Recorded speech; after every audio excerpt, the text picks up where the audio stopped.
Oke, selamat siang teman-teman. Kali ini saya akan mencoba untuk membuat konten baru atau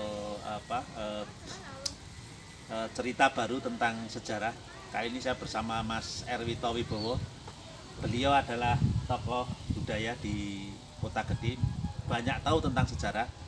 Kenapa sekarang saya ada di Candi Plausan? Karena memang menurut beliau bahwa ada kaitannya yang erat antara era zaman Mataram kuno di Sailendra sampai ke terjadinya Kota Gede. Monggo Pak Erwito dimulai ya. Kenapa kita harus bicara mulai dari Sailendra dulu, Pak? Ya, di masa lalu Kota Gede yang masih berupa hutan bagian dari wilayah kekuasaan Mataram, baik Mataram Hindu maupun Mataram Buddha ya. yang berada di selatan lereng Merapi, baik yang Sanjaya maupun yang Sailendra. Itu kan berada di sekitar selatan lereng Merapi dan itu ada prasasti Canggal. Prasasti apa itu? Canggal ya, prasasti yang menunjukkan bahwa ada pernah di situ berdiri sebuah Mataram lama. Di mana itu Di prasasti? daerah Salam dekat selatan Muntilan. Era abad berapa kira-kira? Abad ke-7. Abad ke-7, oke. Terus hubungannya seperti apa? Ini kan kita mau mengawali cerita hubungannya antara Sailendra ke Kota Gede, itu urut-urutannya lah seperti apa? Karena wilayah Kota Gede itu bagian dari wilayah Mataram lama, kemudian baik yang Hindu maupun Buddha, yang Sanjaya maupun Sailendra, itu di internal kerajaan mereka itu dari suksesnya buruk, kemudian masih ditimpa kebencanaan Merapi, sehingga banyak petilasan candi-candi mereka itu yang tertimbun erupsi Merapi. Erupsinya Merapi tidak hanya sekitar 40 km seperti tahun 2010, tapi lebih jauh, sehingga sebuah negara pun harus memboyong kerajaannya ke wilayah Jawa Timur. Ke Jawa Timur menjadi salah satunya ketika itu abad 7 yang dikenal di Jawa Timur adalah Erlangga. Itu abad ke-1 atau abad 1 tahun 1000, mulai tahun 1000 itu Erlangga. Di daerah mana itu? Erlangga itu di daerah Saya Pak, agak mundur Pak, main Padang ya, oke ya. Erlangga di daerah mana ya? Jawa Timur. Oke. Kemudian mulai terkuak di dalam sejarah mulai abad ke-12. Itu muncul kerajaan Daharaya, kemudian ada wilayah kecil namanya Tumapel, kemudian muncul Ken Arok, sampai kerajaan besar tinggalannya Ken Arok kan Singosari. Sehingga itu sebuah perdikan kecil Tumapel yang dibesarkan menjadi Singosari. Di Ken Arok itu kerajaannya ya. Singosari kemudian lama menjadi Mojopahit. Mojopahit itu lama sekali ya, awal abad 13. Itu kerajaannya besar, banyak sekali raja-rajanya. Itu yang raja yang utama itu Raja Wijaya. Kemudian pada mulai abad ke-14 muncul raja Mojopahit itu dikenal dengan Brawijaya. Sampai Brawijaya kelima munculnya Islam masuk. Sehingga perlahan-lahan banyak yang menganut agama baru, agama Islam. Kalau posisinya Brawijaya sendiri waktu itu di mana kerajaannya? Masih di Tumapel atau sudah bergeser? Beralih ya.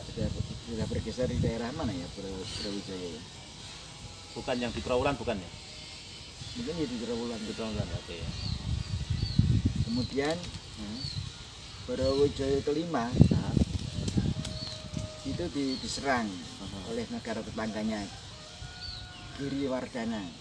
Oke. Sehingga penerusnya tahta Mojopahit itu justru negara tetangganya Giriwardhana.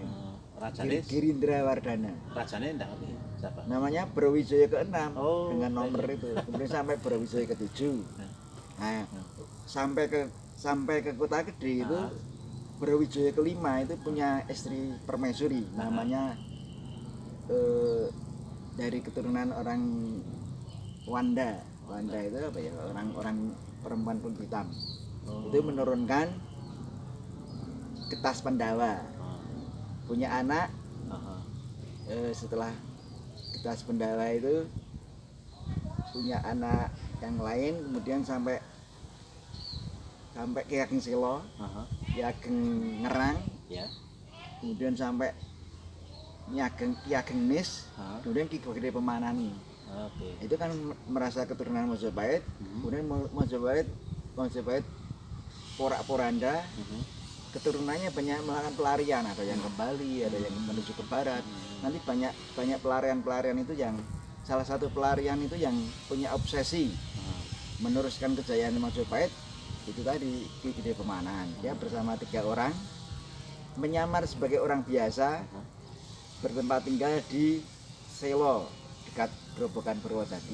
Itu bersama Juru Mertani dan Ki Penjawi. Juru Mertani itu anaknya Ki Gede Sobo, masih saudaranya, masih keturunan Ki Ageng Ngerang. Ki Penjawi anak angkatnya Nyi Ageng Nis dan sebagainya. 3 orang, istilahnya 3 orang dari Selo Grobogan dekat Purwodadi tersebut. Kemudian ketika menyamar sebagai orang biasa, dia mengabdi di Demak.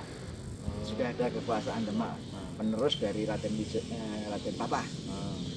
Raden Patah Sultan Trenggono. Masa Sultan Trenggono itu 3 orang itu mengabdi di Demak.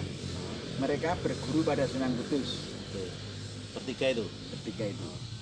Kemudian di Demak pun suksesinya juga buruk. Di antara keluarga terjadi intrik perebutan kekuasaan, sampai menantu Demak yang namanya Mas Karepet atau Joko Tingkir, itu kan punya perdikan di daerah Pajang, mengambil alih kekuasaan, mendirikan sebuah perdikan, dijadikan kerajaan Pajang. Kemudian 3 orang itu mengabdi di Pajang.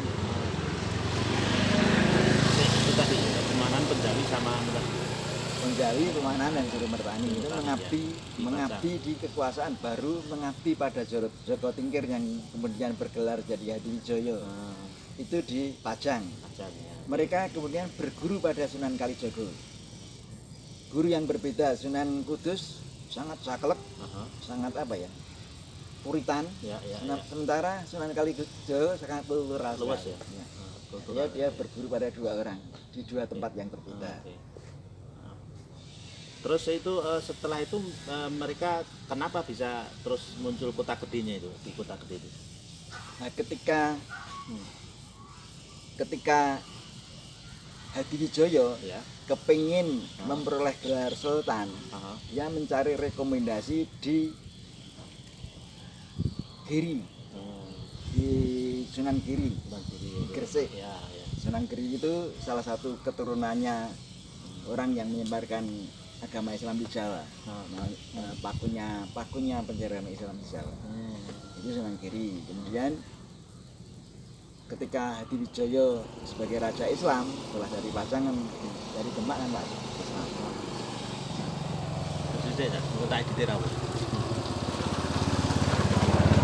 Mereka kepingin mencari gelar Sultan, mencari rekomendasi di Gresik.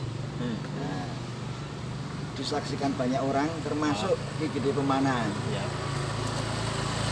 Juru Mertani dan Ki Penjawi juga ikut serta. Waktu itu Ki Gede Pemanan sudah punya kedudukan sebagai lurah para prajurit. Dibaleni waktu ke Giri itu dibaleni sih. Waktu ke Giri, sana Giri mereka kepengen memperoleh rekomendasi gelar Sultan sebagai raja Islam. Itu membawa rombongan, di antara yang disertakan itu adalah Ki Gede Pemanan sebagai lurah para prajurit, Juru Mertani dan Ki Penjawi. Juga disaksikan para adipati Bangwetan, Lamongan, Bojonegoro, Tuban dan sebagainya ikut menyaksikan. Perkara ketika Sunan Giri, perkara anugerah gelar Sultan itu sudah nggak masalah. Tapi yang justru tertarik ada aura Gede Pemanan, Sunan Giri, sehingga dipanggil untuk menghadap ke depan, ditepuk-tepuk bahunya, disaksikan banyak orang. Ini loh, saksikan semua orang yang ada di sini. Dari orang inilah akan lahir raja besar di tanah Jawa. Justru Ki Ageng Pemanannya yang sama si Sunan Giri yang dipikirkan kemudian nanti akan menjadi meneruskan Raja Besar Mataram, Ya. bukan Hadiwijoyo sendiri ya. bukan. Oke. Sehingga ketika mereka pulang, dua orang itu punya sikap yang berbeda. Oke. Ki Gede Pemanam Ya. terobsesi sekali. Saya itu penerus Mojopahit, Ah. kok ada ramalan seperti ini. Wah, Iya. dia akan mencari. Kemudian yang satu sikapnya Hadiwijoyo. Ketika sudah memperoleh gelar Sultan Hadiwijoyo, dia gundah. Ya. Gundahnya gini. Kalau di Jawa akan lahir raja besar, terus kekuasaan Pajang itu pasti akan termakan atau tergilas. Dia khawatir. Jadi dia khawatir kalau ada Raja Jawa yang kuat, Pajang akan tergilas kan. Iya. Oke. Terus ini, saya kan juga dengar cerita bahwa ketika Pajang ada salah satu musuh, terus kemudian juru Ki Pemanan tadi berperan di situ. Itu ceritanya dia. Nah, itu termasuk ketika itu bagian dari buruknya suksesi di Demak. Oke. Itu kan banyak terjadi pembunuhan sehingga termasuk sesungguhnya urutannya itu ayahnya Aryo Penangsang, Sekar Sodelepen, itu kan terbunuh, sehingga dia juga urutan jadi raja. Oke. Nah, Raja di Demak atau di Demak. Oke. Nah, kemudian